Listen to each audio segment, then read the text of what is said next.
Welcome everyone to our regular board meeting in our CSC. Today's Wednesday, June 25th at 6:32. We are calling the meeting to order, and a roll call, please. Director Scobie? Here. Director Carlson? Here. Director Wooten? Here. Director Morrison? Here. And Director Hastings? Here. Did I get it right? Yes, you did. Hi. It says vacant because this is where we do. I know it's not a reflection of me. Thank you. And Pledge of Allegiance. Ellie, could you please lead us in the Pledge of Allegiance?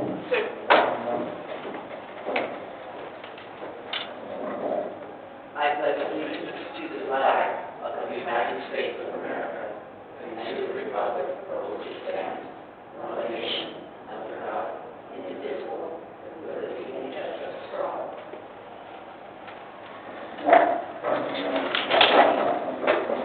And a motion to adopt our agenda. Director Morrison moved to approve the agenda for Wednesday, June 26, 2019. Second, all in favor? Aye. Aye, that's 5-0.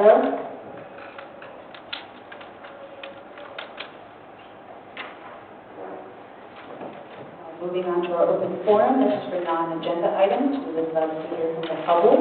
We have something to address the board on an item not on the agenda. Okay, moving on past our open forum, on to general business. Our first item is our public hearing. So we have to open that then. So we will open the public hearing for the resolution 2019. We will public hearing approve resolution 2019-14 to exercise board statutory authority to abate rubbish and weeds and collect costs on property on which said rubbish and weeds constitute a public nuisance.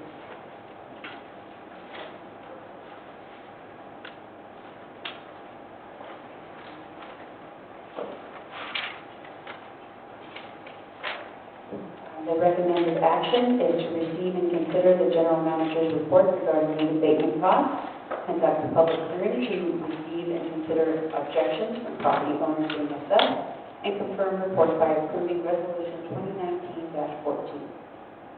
Turn it over to Joy. And I would like to make one correction. It is actually going to be 2019-15. 14 has already been used for this, and so it needs to be corrected to 2019-15. So we are, City Board recommending to you to lien 2 properties. This request is coming to the board after staff has made repeated attempts to have the property comply with our lien abatement ordinance. And at this time, I'm going to turn it over to Sherry and Audrey to talk a little bit about their process, and then also just to give you some news about the program, because it really has been quite successful, and we share some details about that. So that's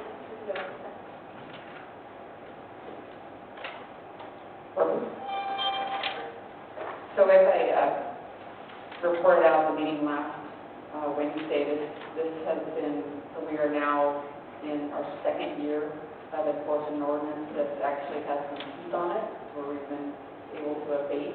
And I myself have been surprised. I mean, we were out to abate 9 lots this year based off of what we projected we had to spend, and 7 of them actually complied on their own and did their own clearance or hired someone to do it. And we're scrambling. We've been looking at more lots to try and get bids for.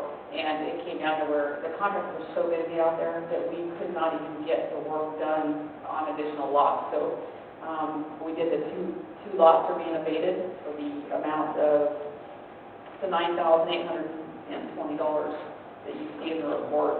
And we have the before and after pictures on the Savannah Road one, and then the one that's going to be on Sudbury will actually be completed tomorrow. And the bills are in here, and there's been no communication with those landowners to the fire department on it. So, but they've been, notified. We followed the process of the ordinance to a T with everything, communication, and again, we still communicate with people who are out of compliance too. It's a constant communication of letters and those who respond to us. So we're still working on that, but you guys can see the impact. This one is that's Sudbury, and there's a couple of before pictures. That's Savannah. They started working on that one, but they're not done. Yeah, we went out and looked at it and called the contractor back and let him know that it wasn't up to our standards, so he's going, like she said, going to have it done by tomorrow. That was after. That's right. That's what we said. That's what we said. So he's actually going to go in there and get a crew and get rid of all that brush, get rid of everything. So he was a little bit surprised, but when we told him initially, we referred him to the ordinance, we gave him a copy of the ordinance, we gave him a map to where the lot was and told him exactly what we wanted, and it didn't work. So we've been on the phone with him for a couple of days, and he's agreed he'll have it done by tomorrow. So we'll go check it out on Friday and make sure he gets it done. And this one, and both of these lots, by the way, are ones that we have files on going way back. And there's been communication with both of these property owners in the past, but for the last 3 or 4 years, nothing.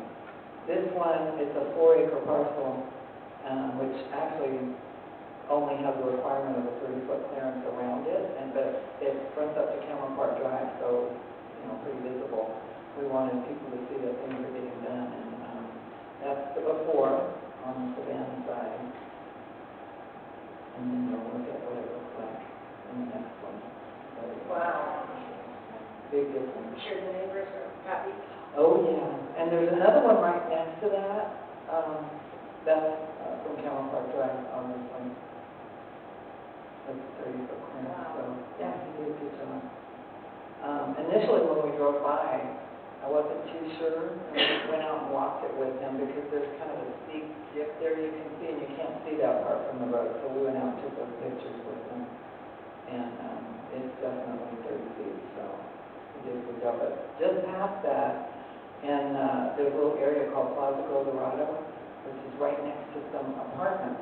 I think they're low-income apartments, I'm not sure. Yeah. But there's 2 properties, actually 3 properties there. We've been trying to get cleared for years.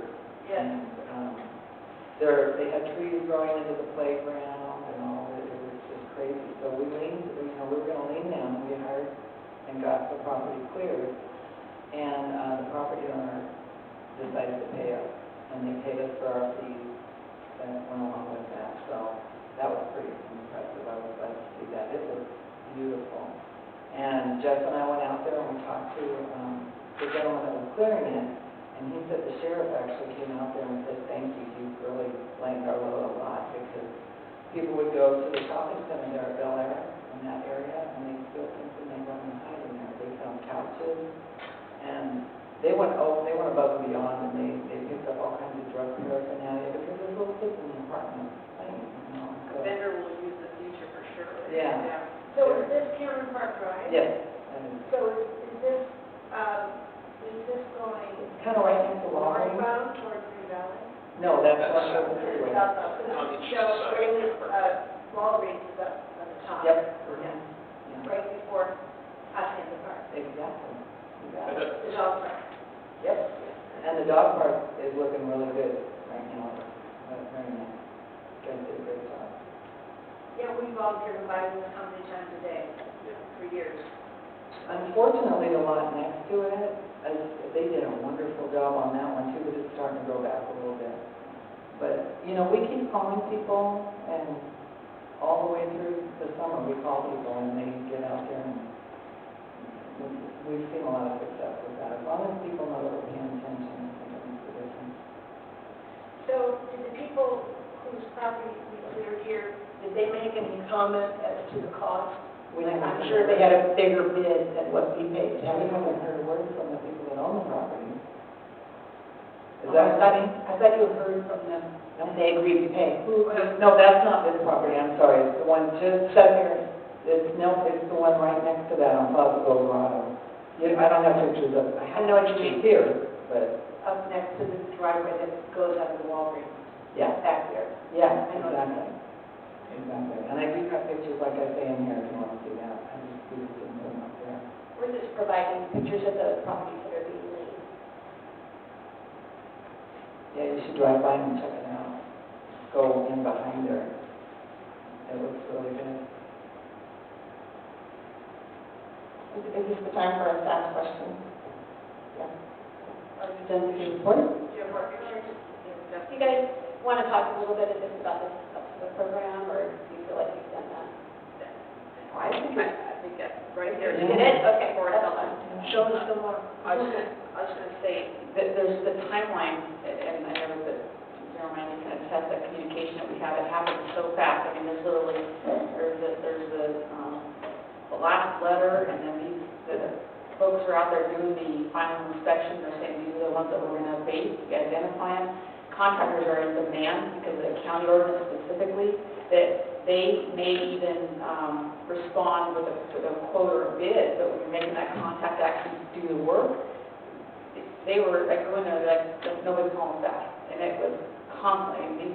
These two can really test her really well, and they were calling. So I think that it was about lining up these contractors and then actually getting the follow through, and then all of a sudden the homeowner, you literally show up and they're actually doing the work, and like, okay, I got to cancel that, or we divert them, and it just happens really, really fast. So like I said, I can't stress enough that we have got to keep some type of a program in place, because if you don't have anything, it'll go back to the way it was. We see right now, whatever you fund a chunk of money for, you need a couple bodies, we talked about that, we tried to strip it down as much as possible. You have to have a little bit of money for abatement, because otherwise, people know, and they won't do it. So, Yeah. Have more photos? Have we gone through the photos? Okay, yeah, and then we're just at the lead property, so, yeah. So anyway, so I think, yes, it's time for the questions. Okay, I have a couple questions. I'm so pleased, so thank you for reducing the prior risk to whatever degree we've been able to. So my two questions are, is disking required on vacant land, like within the 30 feet perimeter? Is that part of that? I know that, I think that is it is? yeah, they're disking around or scraping down the dirt soil. So is that, were those photos, had they, That's on. Yeah, so the perimeter was based on the size of the lot. If whether it's under the 2 acres, you can go down to, like a 2-inch high grass. Yeah. And then the larger parcels, they'll actually be used for spray bit, the perimeter. Just so much to treat. yeah, so the two properties that are potentially going to be leaned this evening, were they big enough to be disked, or is that what it's required? The one with the steep grade, we'd rather do this. So we have options. Okay. And then my other, just a comment, maybe to Jill or somebody, for me, it would be really helpful to have a timeline, because this is very important information, and it's a lot of information, so I don't know if there's a timeline available, like, okay, January 1st, we send out such and such. We did that, and exactly what you're saying, that we can't, it's like, so we actually, they created those bullet points and timelines, and we were communicating with the general manager as far as, because we have to get the public notice out and paper and everything, and a year goes by and you forget about it all. So we actually have a little cheat sheet that we go off with. So maybe, We can send it. yeah, send it to me, or before the cycle next year, I'd like to have a better sense of the timeline. Okay, sure.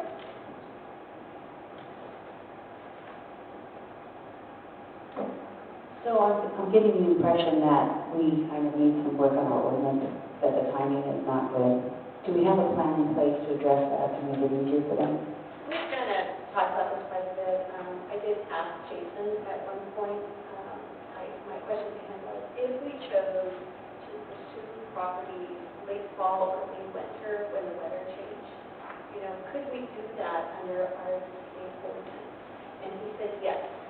We could do that under our existing ordinance, as long as we're, adhering to the notification. We could use 30 days to respond, or whatever that is, as long as we give appropriate notification for a homeowner to take action.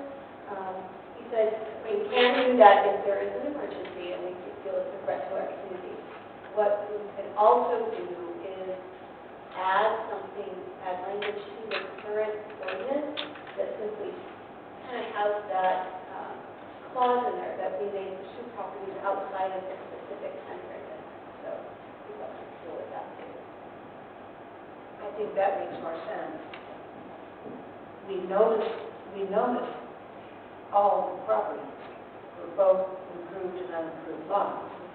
So we may need to update the timeframe for that, but just because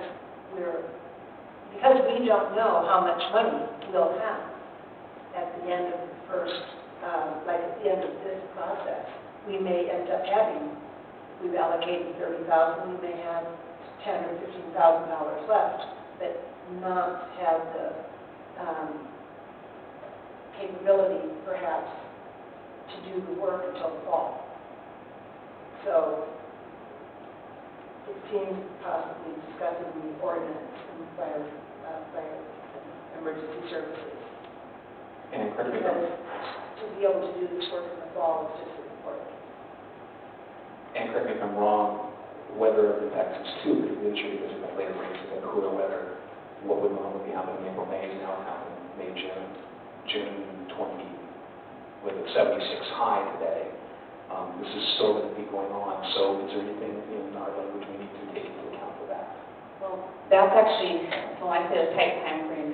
You're talking, like I said, Mother Nature, you have your rains and you have your growth, and then you have to, there's just a process for, approval and board meetings and all this stuff, and then you get to the point where now we don't want them out there clearing, because they're going to start fires, and we're getting that around the county where mowers and things are starting fires, right? They're trying to do the right thing, but with the wind, humidity, and dryness, we don't want them. And then if you push it too far in the fall, also, which is the fire season, what's going into November, December, then you got all the rains and it's growing back, and you're like, I just paid all this money and there's the rain. So and truly the way we're doing it is in a perfect world, you do your abatement towards the end of spring and before summer, you get your growth and then you do it. I think things you might want to tackle in the fall would be something that would be more, instead of your annual fuels, get your brush and things that need to happen, your bigger projects, they could be maintained in the spring easily. And those would be ones that we would tackle if we did open up the ordinance to whatever, it almost set like a separate timeline for the fall kind of time. We have to have timelines otherwise,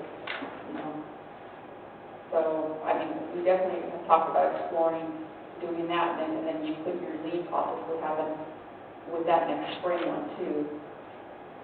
And it would be so that August you could file that, so be a little bit more money in that current fiscal year that you need to front probably for abatement.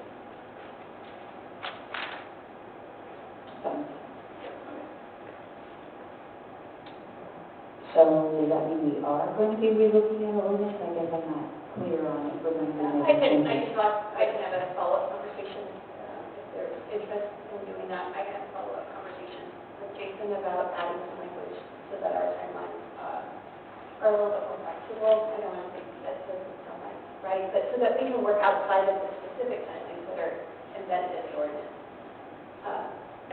This ordinance has been written and rewritten and rewritten again. I think that everybody can attest to it. It's a pretty complex ordinance. Eldorado Hills, for example, I think is a 2-page ordinance. So it's very much simpler. So I think it's a matter of finding, do we simply add language to make our current ordinance a little bit more flexible, or do we rewrite the whole thing? I think Sherry and I have gone back and forth on it. Right, and I would recommend, so if you guys are gonna have a small amount of money in there, let's just say $10,000 or $20,000, I recommend we stay with what we have. It is how we do it, we can work it in. If you start talking large dollar amounts, or saying that's where it's just so much to fit into a small amount, getting contractors, that means contractors and that much stuff abated, I think we need to open it up. But if we're only gonna be abating a handful of lots, which is, depending on how much money, you might only get 2 or 3 lots, I recommend we do it the way we're doing it, because we can handle it, and at the right timeline, you're getting it done before fire season, and you're making that impact. So that really depends on how much money you can fund that abatement with.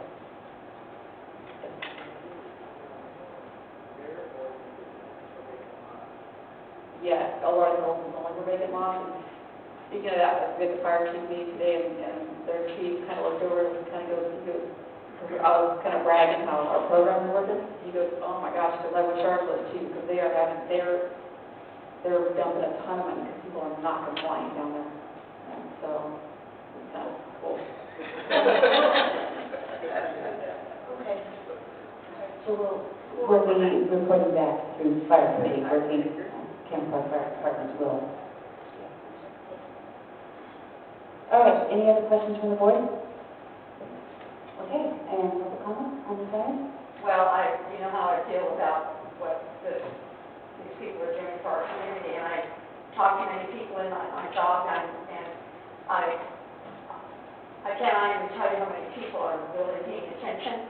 They're receiving, the people in the residential homes are receiving the information and the education. No, whatever, what there. So it's recorded, so you can hear the Zoom. I don't want to. Yeah, but you listen to Okay, it. that's okay. Anyway, I'm just saying that I know for a fact this program is working for the people that I know that have been spoken to. I went down Cambridge today to visit a friend who lives in the condos across from the lake, and I saw tree companies trimming trees. And I know it's because of what our fire people and this team is doing. So I know that our money's tight, but we have got to keep this program going. I agree with everything that she says, and education is where it's at, and I just think it's phenomenal, what is happening. And I want to thank Audrey, and I don't really know the other gal very well, and Mary, and the chiefs for what they've done, because they fought long and hard for years for this program, and I thank you for your support. You got to keep it going. Because our fire protection is first and foremost over everything in this community. I've said it for 15 years. This could be the next Oakland Hills. This was deemed to be the next Oakland Hills after Oakland Hills happened by every fire chief in this county after that incident happened in Oakland. And where I live, I have it's 2 stories and upper deck, and I look west. I live right near the golf course off Royal in the townhomes, and all I see is that canopy of trees. And I told Mike, I go, we're snow. If we ever see a fire coming our way, we're not going to wait to be told to get out. We're going to get out. So I say kudos to what you guys everybody's doing as a team here. You have to continue that work, because I know it's working. I see it, and I hear it from people. Thank you, Barbara. Okay, back to the board. Any further discussion or motion? You'll need to close the public hearing. Okay, I guess we are closing the public hearing now, and now bringing it back to the board for I'll make a further motion. discussion.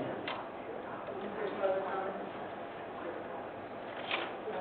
Move to approve resolution number 2019-15, making that correction, of the Board of Directors of the Cameron Park Community Services District, today, June 26, 2019. Resolution to exercise its statutory authority to abate rubbish and weeds and collect costs on properties on which said rubbish and weeds constitute a public nuisance. Whereas the Cameron Park Community Services District Board of Directors has the authority for ordinance number 2018-03.21 to abate weeds and rubbish on properties within the district. And whereas notices were sent by regular and certified mail to owners to clear weeds and rubbish per ordinance number 2018-03.21, whereas two properties not in compliance with the ordinance number 2018-3.21 and posing a significant fire threat to the community were selected for abatement, and whereas the district abated weeds and rubbish on two selected properties, now therefore be it resolved as follows. 1, the district board of directors received and considered the general manager's report regarding weed abatement costs. 2, a public hearing was conducted to receive and consider objections from property owners being assessed, passed and adopted by the board of directors of the Cameron Park Community Services District at a regularly scheduled meeting held on the 26th day of June 2019 as the following vote of said board. That's my motion. Second. All in favor? Aye. Aye. Aye. 5-0. Did you vote? Yes, I did. What did you vote? Aye. Thank you. I can't hear you, Eric. Okay, thank you. Moving on to our next item. Item 5, approve resolution 2019-13 to declare intention to continue lighting and landscape assessment district assessments for fiscal year 2019-2020, approve preliminary engineer's report, provide notice for public hearing to approve the final LLAC engineer's report at the board meeting on July 17, 2019. Thanks, everyone. See you at Summer Spectacular. Thank you. Okay, well, I'll get an email out to you. Oh, thank you. I think we're good. So should we get off the Jill? Yeah, we can take it off to me. And I'm going to promptly turn it over, but we are coming to you with the preliminary engineer's report, which includes the budget, and it also includes the assessment level. Okay? The board did receive specific LLAD information in our preliminary budget binder, so there was also some information in our preliminary budget binder. With that, marries up also with the engineer's report. So anyway, with that, Mike is going to talk to you a little bit about the budgets and how those are developed and what the service levels are, and a little bit about the characteristics of our 19 LLADs. And then Vicki will talk about the financial aspects and how many is accounted for and things like that. So, here you go. All right, so I just want to give a quick overview of the district's landscape and lighting districts, and also talk a little bit about some of the changes that are being proposed to the budget, and also get into a little bit of, what the expected expenditures are based on revenues that are coming in. So, to start with Cameron Park CSD, we are responsible for 6 developed landscape and lighting districts, which include Eastwood Park, Northview, David West, Cameron Valley, RJA, and RJB. The district is also responsible for 13 other LLADs. These LLADs only have street lights except for one, which is Silver Springs, which has been developed. So the other ones are just street lighting only. The district is responsible for paying the electrical costs while PG&E maintains the lights. And then each LLAD has separate funding mechanisms attached to each one. So I just wanted to go over real quick. I call them the big 6. They're the developed LLADs, the ones that we have control over. All the ones that are lighting, we're pretty much pay the electricity bill. So the first one is Northview. Northview Park consists of a playground, a shade canopy, and a large decomposed granite pathway. Northview is mostly open space with shrubs and hedges throughout the park. The open space needs to be maintained according to the CPCSD ordinance. Contractors in El Dorado Weed Control assist the district with maintaining the open space. So this is a budgeted item that I have put into Northview this year that wasn't in there last year. It covers $3,500 to maintain the open space per the CPCSD ordinance. In which I budgeted $1,800 of that is to chemically treat the fire breaks, which has been budgeted to be reimbursed by the California Climate Grant that CAL FIRE got.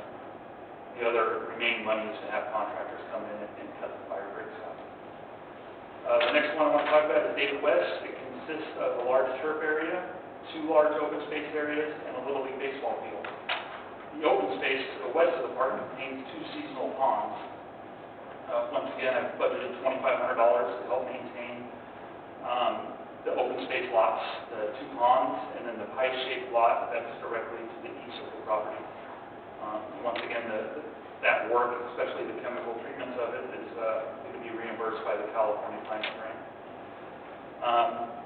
Now, one thing that's different about this area than in the past is that CAL FIRE doesn't have jurisdiction over David West Park. It's the county's area of responsibility. But Jill and I both felt that this past year that it's our responsibility as a district to maintain the open space, even if it's not being looked at as closely.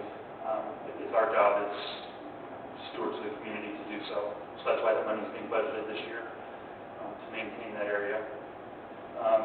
David West is also utilized by Ponderosa Little League, the Patriots, and our recreation programs use the turf grass for their flag football field. David West is an underfunded LLAD, which I'll get at here in just a little bit. The next one is Eastwood. Eastwood consists of a neighborhood park and roadway landscaping. Eastwood contains oak trees, turf grass, barbecues, and picnic benches. It also includes most of the landscaping along Meter Road. The district has secured a contractor to help maintain the shrubbery along Meter Road, and staff will be spending some additional time this year, 2019, repairing the irrigation along Meter Road. So $6,000 has been budgeted for Santilio's Landscape to cut and trim all the hedges 3 times a year out on Meter Road. Something our staff were doing before, but really it's a 4-man job. It takes about 3 days, and we just don't have the resources right now to be able to do that. And we don't have the equipment either. Some of the bushes are 12 to 14 feet tall, so it takes a lot of ladders and some special equipment to keep those things maintained. The next one is Cameron Valley. Cameron Valley is an LLAD that borders along Auburn Hills. It's north of Meter Road in that subdivision. It is an underfunded LLAD, but we do have the ability to utilize Brownsburg to help us maintain that landscape. All those hedges, which we did last year, and we plan on doing that in 2019 into 2020. Bar JA is the next one. It consists of landscaping along Country Club and Mary Chase, just across the street from the community center. Mainly consists of turf grass, trees, and some shrubbery with a jogging path. And the last one is Bar JB, which is also on the corner of Mary Chase and Country Club, but it is on the opposite side of the road of Blue Oak School, opposite side of the Country Club. It is also an underfunded LLAD, and unfortunately at this site we don't have the ability to use Brownsburg because of the specific location that it's in, being right next to Camerado and Blue Oak Elementary School. It just doesn't make sense. Okay, so I'm going to go into a little bit of the numbers, and then you guys have any questions? Does everybody have the budget in front of them? You know what page they're on? Sorry, I probably should start with that. It's page 30, please. And the numbers are, yes, 38. 38 of the engineer's report? Yes, page 38 of the. Big spreadsheet that looks like this. Look, you guys, smaller.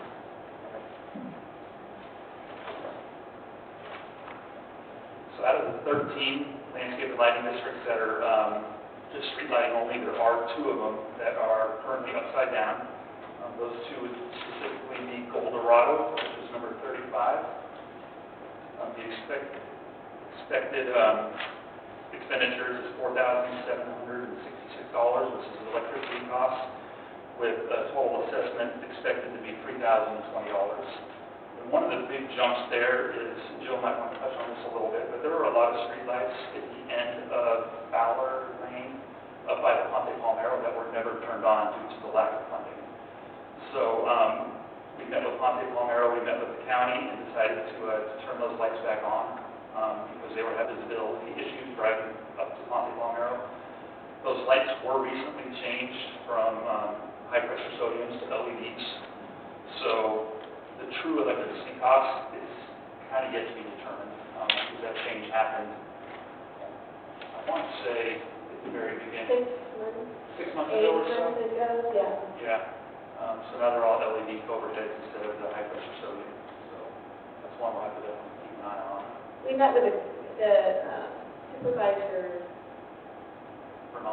Renali, and his chief of staff coordinated several meetings with all of the business owners up and down Palmero Drive, and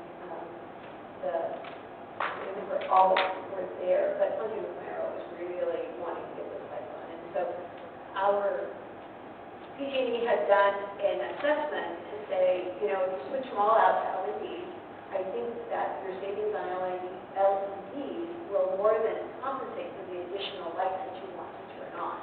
And so we left them meeting with an agreement that said, okay, if there's no cost to the district, that's fine, but if there is a cost to the district, we're coming back to you. And either we need to send you a bill on an annual basis, the property owners that are in agreement, or we need to change the bill. So that's where we're at, so we'll be going to all these property owners. So we'll be looking at, like Jill said, the electricity numbers closely to decide what we want to do with this specific area. The other one is Cameron Woods 1-4. I wish I had a little bit more information on this area. I'm not 100% familiar with it. So the expenditure for the electricity is expecting to be $9,261.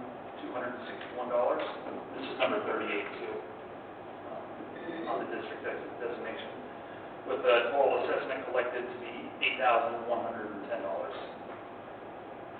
So with the knowledge that these numbers are incorrect, are these numbers that we're looking at are correct, right? These numbers we're looking at are correct. The budget numbers are correct. Yeah, so the electricity costs that we're rolling into the 1920 What budget. budget numbers?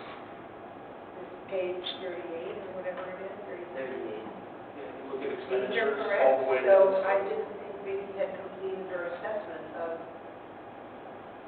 our expenditures in the previous year's reconciliation. That is true. What we're talking about is the current budget. And the current budget is developed by the program manager and my help to make sure it makes sense. During this budget cycle, we discovered that past practice has been that we reconcile fund balances with budget numbers. And by doing that, As opposed to expenditures. as opposed to actual expenditures, what was happening in the past was that we developed a budget, and then we developed the budgeted fund balance, and then we didn't take the next step, which would have been to reconcile that fund balance with actual expenditures, nor did we often not claim expenditures from the county. So that gave us another funding issue. But instead of reconciling to the actual expenditures, it was reconciled to the next year's budget. So how did not going to the county for the money that was being held up there cause an issue? Because we didn't take the money. yes, we didn't do the reconciliation, So and so we didn't claim for the money. Why are so many of these districts underwater?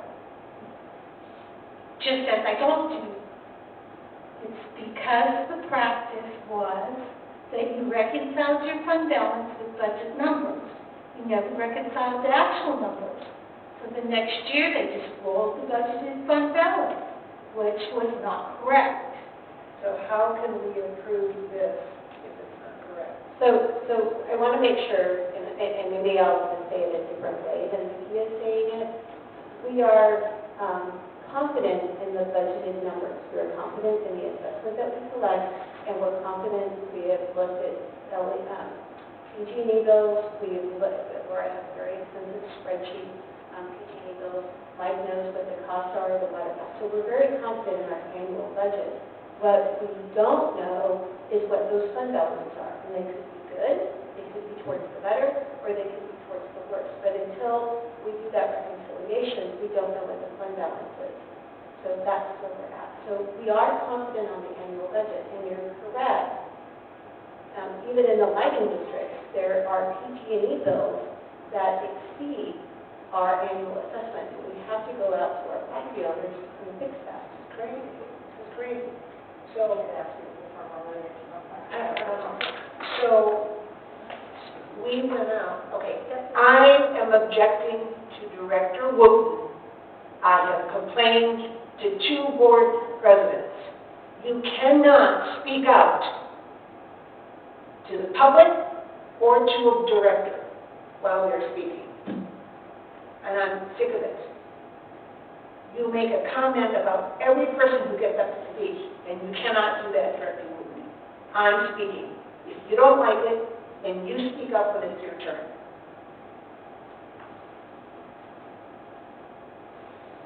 Did I not ask you to direct my concerns? Yes, you asked me, and I spoke to those. Thank you. I appreciate that. I've had it. You just have to help us understand this. I don't understand how we can prove this, not knowing exactly how much we are in the red. And it looks like about 10 of these LLADs. Have you gone to the county and asked for the reserves or whatever percentage we take out of it? I know we agreed about 2010, I'm not sure if you were on the board at that time, to keep a reserve of about $400,000 in the county pocket, if you will, because there was a time when this district was out of money and they had to secure a loan, and so the county, I believe, worked out an agreement with the district to keep some money in the bank, in another bank, out of their bank. So have we gone to them and asked for money out of the LOAD? So correct me if I'm wrong, Vicki, the $400,000 that the county pulls is general fund money. It's not LLAD money. Is that correct? Yes. Okay. So, and that $400,000 is included in the budget and fund balance information that you receive from the district for the general fund. So I just want to make sure that we're not Kept mixing. separate? I want to make sure we're not mixing apples and oranges. We include that in our total revenues, in our fund balance, right? The For fund this balance fund balance, that's the for word. the general fund. General fund. We don't touch that. We haven't touched that. Not as of yet. It's Have we- there. Yes, Have we taken our assessments for the LLADs and the property taxes? yes, we have. Okay. Now that's one piece of the puzzle that didn't happen, and it happens every year. That should have happened. It should have happened. And how many years do we think that it didn't happen? So we got the assessments happened every year. So we got the income in. What has happened is we have not reconciled the actual expenditures.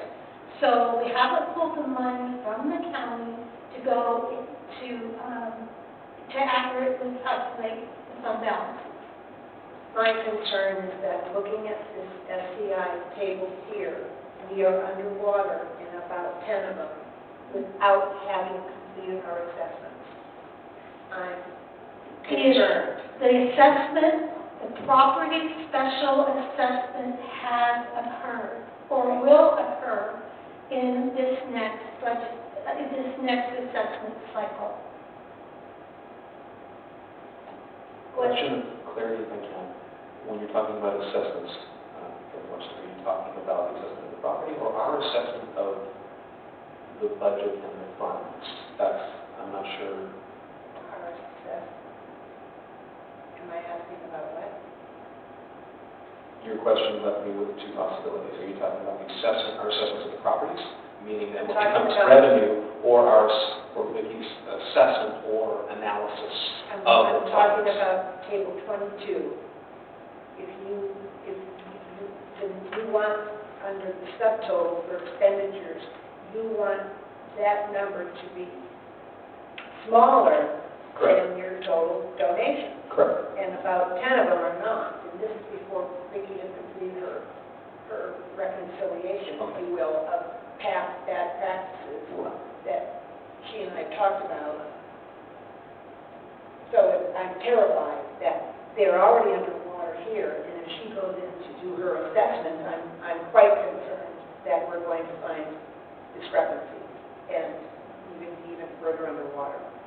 And my concern is about our budget, the expenditures we had this year, buying, mowers and truck and a boat and all of these expenditures that we had, thinking that we had more money than we did. And have we assessed each LLAD appropriately?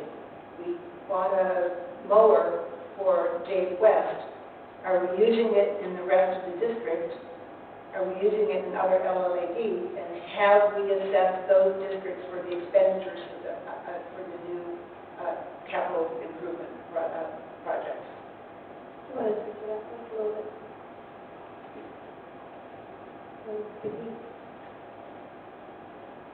I have not completed my analysis yet. So until I complete my analysis, which covers several years going back, I can't reassure you of what the fund balance will be.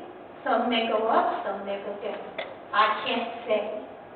But what I can say is we're confident that the budget itself is a good budget, given the requirements of the LLAD. The next answer, I believe the answer to the next question you had was, could monies move among the LLADs? That's what I understood you Could to ask. monies move? Could expenditures? Let me see if I can remember. Meaning, the example you gave of the mower, if it's purchased through State West, but then also use that other LLADs, can that cost then be spread across the LLADs where it is used? No. LLAD expenditures are by efforts to that LLAD and value added to that LLAD, and only that value that's added. So you could not spread The cost of... your costs over, unless, of course, you're expecting that machinery or whatever we're talking about to benefit 3 or 4 LLAD. And that was my example. Have we done that, for example, with the expenditure of the mower? Have we spread the cost out over the other LLADs that require mowing? Yes. Yes. Which may possibly have led to some of these upside down numbers. Yeah, so the equipment that was purchased, just to get the whole board on the same page, so the mower that was purchased was about $23,000. And I don't have the exact numbers off my head, but I know that it was split between David West and Eastwood, Eastwood taking the majority of it.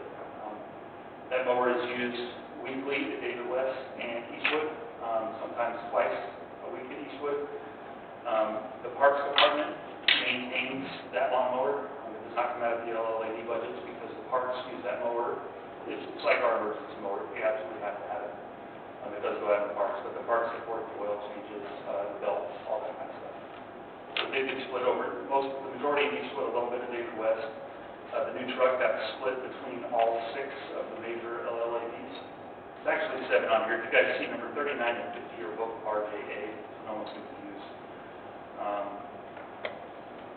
Before my time, they had a tax system, I guess, at one point, RJA, so they, I guess, created the number 50 fund. So there's 2 different line items for RJA. And then a little bit of the money was spread over a new storage shed, which houses all of the equipment and stuff for the LLADs.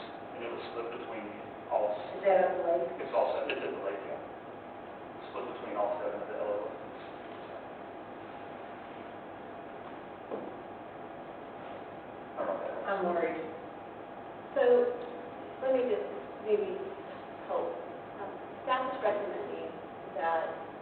we not change service levels currently in any of the LLAs. They're all distinct districts. They do not roll into the general fund or any of that. So our next step, one, will be to reconcile fund balances, whether they're good or bad. But in the LLAs, where we know we are either getting at or running in a deficit, we need to go talk to those residents in the LLAs to say, hey, this is the situation, and we have some options. We can either, maintain your maintenance area, landscape areas less frequently. We can change out the landscaping so there's less of a cost. You have an option of an additional tax assessment, but really we want to do that outreach to those neighbors before we change service levels. We may be in a situation where you're recovering money in a negative fund balance, or you may not, but you're taking that fund balance and investing in the future by changing out your landscape and using less water. I don't know what the outcome is, but we have some work to do. And we need an appropriation so that we can continue to work in the LLAs. If a budget, kind of like when we asked for approval of the preliminary budget, there was some conversation, but we need some appropriation so that we can continue to work. How would we go out to the LLAs and ask them for more money than we're going to spend it? It's going to be a tricky conversation. So, if I'm understanding this right, we have a budget that's showing that some of these LLAs are going to require funding from their fund balance. But we don't know what their fund balance is. It could already be negative, unless you, I guess, have you finished any of those brought them up to current yet? And have you finished any of the reconciliation of any of these and brought them up to current? Yes, I know you did, yeah. No, I have not finished it. I've been in the middle of budget, other special reports that have to be done. I'm doing my best. Okay. I expect it to be done by August, but I can't promise that it will be done by August, because again, I have deadlines, special reports, and I'm still working on the final budget. And so given workload issues, my goal is to get it here by August, but that may not be the case. So if we have so what this means is if the LLAD does not have funds to cover their deficit, then it would come out of our funds until we get reimbursed.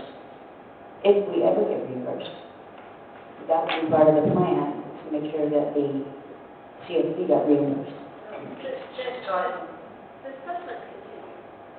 As long as you're approving the rates, the board has the authority to approve the rates. And there is a maximum rate that you can approve. And so as long as you're approving the rates, we will be collecting money for the LLAD.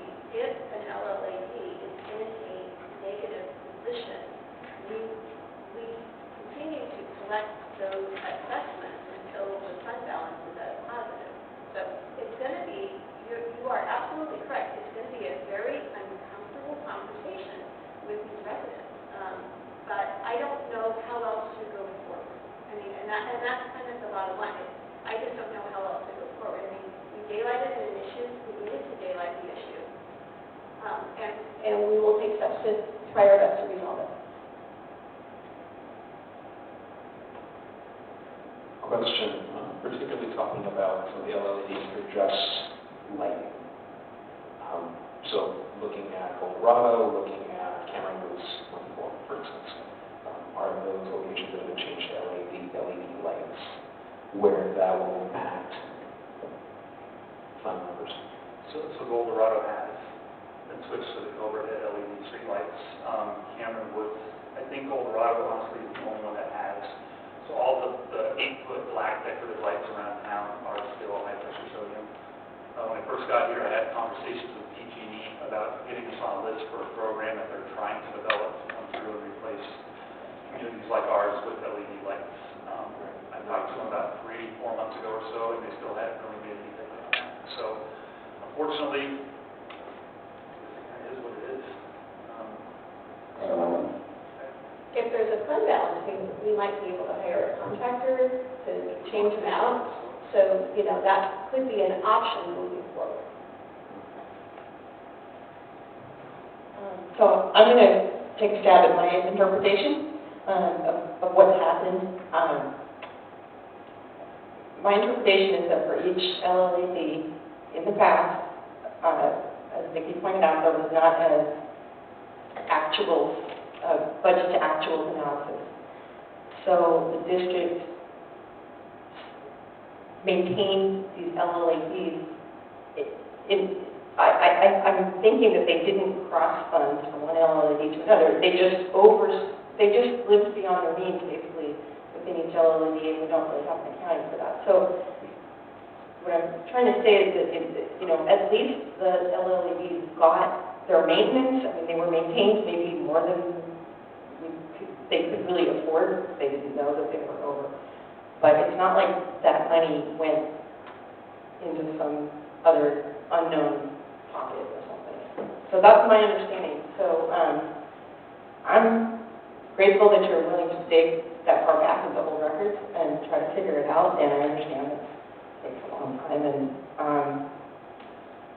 for me, this budget, as presented, makes sense with the understanding further information will be received, but it doesn't, I don't think it makes a difference for today, and I understand there's difficult conversations to be had, but I agree with the daylighted, and this is something that those residents, it's their LLAD, so they're going to have to decide what they want to do. Where was it daylighted? In this meeting, but it's not. Oh, it's not in here, it's not in the reports.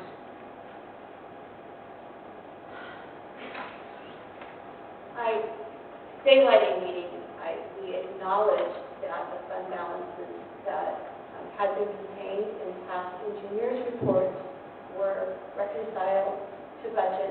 The district collected, most annually, we're caught up now, but collected revenues from the county, but it was based on budget, and so now we have some effort.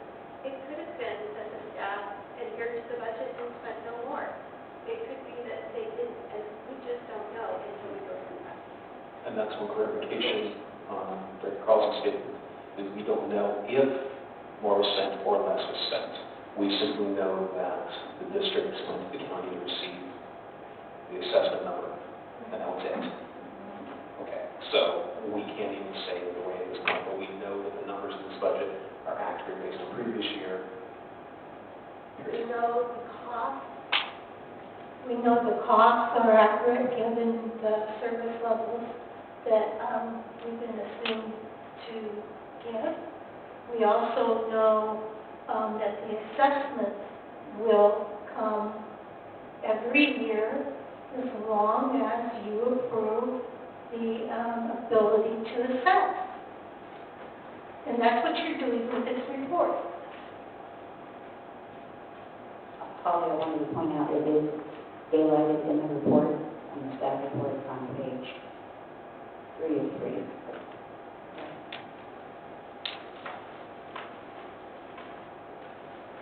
All right, so it's my understanding that we need to move forward. Is there any other questions from the board?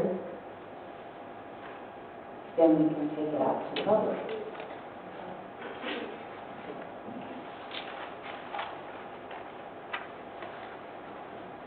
And before we get started, I'm sure I'm going to need more time, ladies and gentlemen, so it'd be nice if you give your one and only citizen here the opportunity. Question.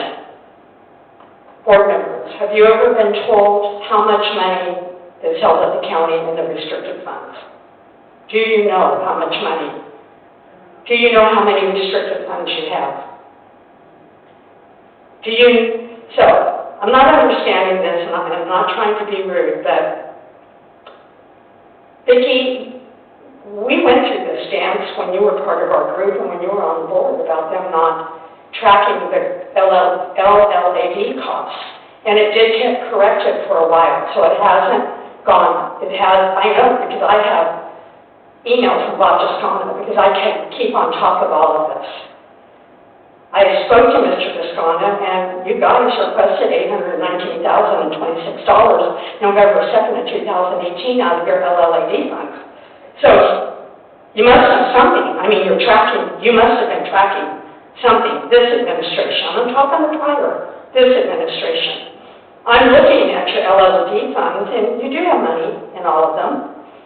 Some of them more than others. The whole thing of this, some being underwater, is not new. 3 years ago, they attempted to go out for a vote in 2 of the districts and got voted down by the public. So this is nothing new, maybe new to you, but I don't understand. This is what I'm going to request. I want a citizen oversight committee of the LLDs, and I want to be on it. David Gilbert wants to be on it, and I would like one board member to be on it. I want an oversight, because Mr. Toscano told me, you don't have to submit anything to the county to get this money. And I went, wait a minute. But when the fire department went out and bought an engine, and I mean backup, Vicki, I don't mean you're going to have to. I mean, all you have to do is write a letter or memo to get the money. You don't have to justify what the money is for. However, when the fire department bought a new engine a few years ago, Joe Harn held the payment back on the equipment for the development piece because some of the equipment didn't meet the criteria. So I go, man, I find this really, really odd. I also spoke to SCI. As you all know, I do my homework. They don't oversee these funds. They merely prepare your budget on the numbers that you give them. And if you do spend money out of LLAD funds and you're using that equipment anyplace else, that's a huge no-no. A huge no-no. So if I find out that the equipment's being utilized in other areas, I will take it public. Because I've seen what's been taken out of these LLRDs. And I'm just saying, if anything's being done, you better confess to it, because I'll find it out. And I mean it. And I never paid much attention until I'm sitting here and I'm going, here I am a citizen who knows more about what's going on in the board. Isn't that sad? Isn't that pathetic? 15 years I've been coming here and telling the boards over and over again what's going on. I know some of you are listening. Not all of you though, but some of you are. You know, I'm not going to put the blame on Jill or Vicki, but this is an easy fix. This is an easy fix. You track, Mike, you got to track all your expenditures for each LLC. I don't care, you have to write it in a damn ledger book. That's how you do it. You do it the old-fashioned way. That's what Paul Reiner did. And you track your hours. More time, please. Everyone okay with that? Aye. Yep, okay. So I'm just saying, this has got to be done, because I am asking for a citizen oversight committee. Because it is time for things to be done correctly. And I'm still learning about the LLADs. I don't know what all of these expenditures were utilized for, and one thing I did notice in your budget, in 17-18, there was only $28,000 some odd dollars for labor. Now it's $113,000. Here we go. The labor costs. Your salaries, your retirement, your health benefits. Why is that so high? In looking at the breakdown of personnel, I don't see how many bodies are actually charged to the LLADs. You know, I know it's probably complex, but this, you know what I'm saying here, everybody? That is 4 times higher than it was. Your labor and your benefits, and you guys heard most of you are to blame for this because you approved that budget last year. So, unless you want me to go on next door and let people know what's going on, I suggest we figure out how to fix this problem. Because I think some of the people, I don't live in an LLAD, and you're lucky I don't, because I would rally all my neighbors to say, what the heck is going on here? I think the people are getting ripped off by this district. Thank you, Barbara. So, a couple of things to note. The funds held at the county, including all of the LLCs, including all of the LLC budgets, Whereas in the preliminary budget, it was behind one of the tabs, I think it was tab 3 or tab 4, something like that. So you do have those records of all of those LLAD, the balance that is held at the county. So you do have that information. The other thing is that in the past, the STI report and the supervisor, park supervisor, or the park superintendent time was not charged to the LLADs, though they spend quite a bit of time out there. And so we do have a portion, a third of Mike's time. Mike's time is split, a third LLADs, a third community center, a third in the parks. And then we've also got the park supervisor out there for a percentage of time. So that is new as well. Is the breakdown of worker time, is that in the budget? I think some of that detail is in the preliminary budget. Yes, you have a salary. I know I saw it somewhere there. Yeah, you have a salary report behind the LLAD budget.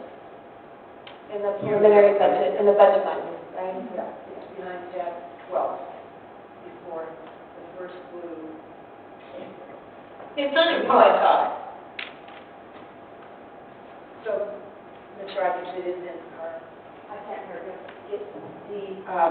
the breakdown of personnel budget is in the final draft. The final draft budget? Yes. Oh, did you update your personnel? This is 18, 19, 10. No, it's in And the then- follow. It should be in the 19, I 20. had it open, and I did not have it. We'll make sure you get it from. That's okay. All right, any other comments from the board? Do we have a motion?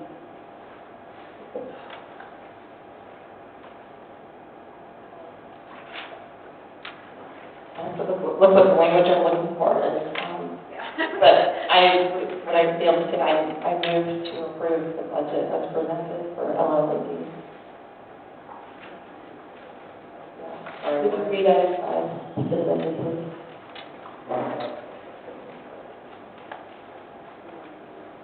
Thank you. I move to approve resolution number 2019-13, which says declare intention to continue lighting and landscape assessment district assessments for fiscal year 2019-2020, approve preliminary engineering report, and provide for notice of hearing for July 17 for the landscaping and lighting assessment districts. So we'll be back on the 17th. Is there a second? Ellie, second. All in favor? Aye. Aye. And Ellie, you're an aye too? Just because you said. Yes. Don't like making assumptions. All right, so that's 4-1 with Holly a no.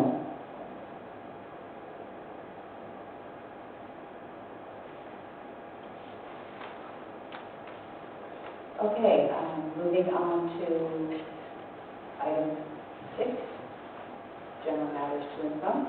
Wait, we didn't address the recommendation from staff. I'm sorry. We didn't address the recommendation from staff to create a panel. Yeah, I was going to bring that up now.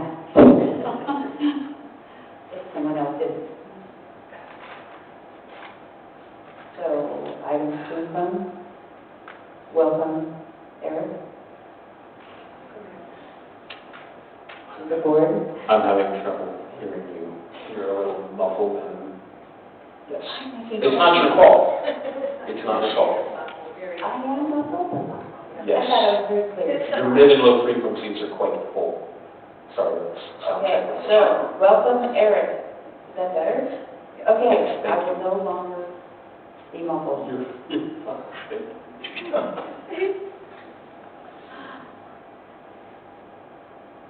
Okay, if no one wants to, I'd like to discuss the board, the staff recommendation that we form an ad hoc LLAD committee, and I don't know if you guys want to talk about that now, or if you want to wait for the staff to come back with a recommendation, which was in the staff report. Yeah, so I would recommend that we come back with a specific part of the recommendations that were embedded in the report, so we should do that. I wouldn't consider it an agenda item. Okay, so we can't discuss it, it's not an agenda item. It wasn't a part of, I would err on the side of caution, and since it wasn't spelled out specifically in the staff report as one of the approvals, and it was only embedded in the report, I would wait for staff to come back. We can come up through the budget and admin committee and back to the board, and we can get it done next month, and that's fine. We can have it as a separate item or for the July 24th. Okay, that sounds good to me. You guys all okay with that? Any other matters to and from? Sure, since we last met, I've ridden the bus 4 times to Sacramento and back. And chatted with, survived, and it's funny, it's actually a good time to chat with Cameron Park residents who also ride the bus. And it sounds like people are excited for summer spectacular. Good. It's Saturday. Yes, ma'am. Do y'all have your bracelets, your wristbands?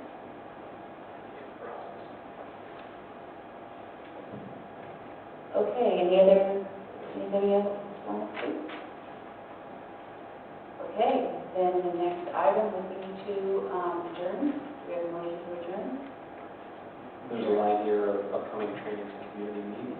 Yes, I thought that Jill would bring that up if there was any. Or board members, I think we're so zeroed in on summer spectacular, that's all I can think of. And then we've got committee meetings coming up next week, so. It's not going to be 110. Right. Oh my gosh, you guys have been a long time. That hasn't been overnight. So at this point, I don't have anything other than from unfinished business. Okay. Do we want to make a motion to adjourn? Or is there something else? I'll make a motion to adjourn. Second. All in favor? Aye. Aye. Aye. 5-0.